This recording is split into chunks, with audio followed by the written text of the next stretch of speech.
देखिए, आज से 15 दिन पहले उत्तराखंड के हरिद्वार में धर्म संसद रखी गई। धर्म की आड़ में हिंदुस्तान में कुछ कट्टरवादी पार्टियों ने नफरत का खेल शुरू कर रखा है। उस धर्म संसद में हिंदू राष्ट्र बनाने का ख्वाब देखने वाली कुछ शक्तियों ने, कुछ पार्टियों ने इस मुल्क में मुसलमानों का नरसंहार करने के लिए, जेनोसाइड करने के लिए, 20 लाख मुसलमानों को कत्ल करने के लिए लोगों को उकसाया। इतना ही नहीं, बल्कि उस धर्म संसद में वहाँ मौजूद लोगों से कहा गया कि तुम सिर्फ तलवार ही मत रखो, बल्कि महंगे से महंगा हथियार अपने पास रखो। अगर तुम चाहते हैं कि हिंदू राष्ट्र का क़याम अमल में आए तो तुमको इस मुल्क में बर्मा की तरह मुसलमानों को कत्लेआम करना पड़ेगा। इतना ही नहीं, हिंदू राष्ट्र के क़याम के लिए एक ऐसा हिंदू राष्ट्र बनाने की बात कही गई कि जहां ना कोई मस्जिद हो, ना कोई मदरसा हो। हम आज औरंगाबाद डिविजनल कमिश्नर की मारिफत मजलिस इत्तेहादुल मुस्लिमीन के तमाम यूनिट की तरफ से सरकारों से ये डिमांड करने आए हैं कि अगर तुम वाकई सच्चे हैं सबका साथ और सबके विकास में, तो ये तुम्हारी जिम्मेदारी बनती है, और वाकई तुम इस भारत से मोहब्बत करने का दावा करते हैं 56 इंच का सीना लेकर, तो ये तुम्हारी जिम्मेदारी बनती है कि तुम ऐसी शक्तियों के खिलाफ सख्त से सख्त कार्रवाई करें। अगर यही स्टेटमेंट किसी मुसलमान की तरफ से या किसी मुस्लिम ऑर्गेनाइजेशन की तरफ से आ जाता तो अभी तक के पूरा मीडिया इसको सर पर उठा लिया होता।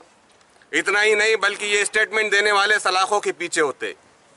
तो एक देश है, एक समाज है, लेकिन न्यायपालिका का और एडमिनिस्ट्रेशन का यहाँ पर दोहरा मापदंड है। खुलेआम लोगों को वर्गलाया जा रहा है कि हिंदू राष्ट्र के क़याम के लिए मुसलमानों को कत्ल करो, अच्छे से अच्छे हथियारों का इस्तेमाल करो। इस हिंदू राष्ट्र में ना मस्जिद होना चाहिए, ना मदरसा होना चाहिए।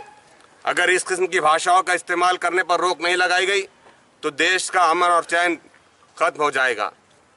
मजलिस इत्तेहादुल मुस्लिमीन के हमारे कायदीन जनाब असदुद्दीन ओवैसी साहब और जनाब इम्तियाज़ जलील साहब के आदेश पर आज हम यहाँ पर यही निवेदन लेकर आए हैं और सरकार से ये डिमांड करते हैं कि इनको सलाखों के पीछे डाला जाए।